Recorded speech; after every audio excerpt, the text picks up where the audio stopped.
ভাই কসম আমার এতটা এতটা আনন্দ বা এতটা ভালো লাগতেছিল যে আমি আমার প্রিয় মানুষটাকে আমি আমার জীবনে প্রথম প্রিয় মানুষটার সঙ্গে দেখা করতে যাব। তো যখন তাকে দেখলাম ভাই, দেখার সঙ্গে সঙ্গে মনে হলো যে আল্লাহ, আমি বলে বোঝাতে পারবো না যে আমি কতটা হ্যাপি ছিলাম। তার সঙ্গে পুরো একটা দিন আমি কাটাইলাম।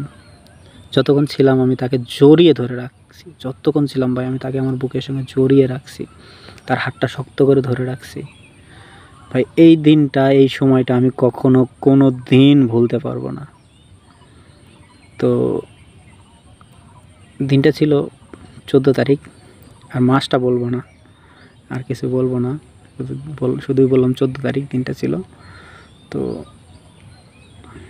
যখন তার সঙ্গে দেখা করে আসলাম ভাই, মানুষটা না কান্না করে দিছে ভাই। আমি যখন তাকে ছেড়ে আসলাম, সে মানুষটা শুধু এতটুকুই আমাকে বলল যে তুমি কেন আমাকে নিয়ে গেলে না। ভাই কসম ভাই, আমি নিজেও কান্না করে দিয়েছি। আমি যে তাকে কেন ছেড়ে আসলাম, তারে আমি কেন ছেড়ে আসলাম, বা কেন বা তারে এভাবে একা করে আসলাম।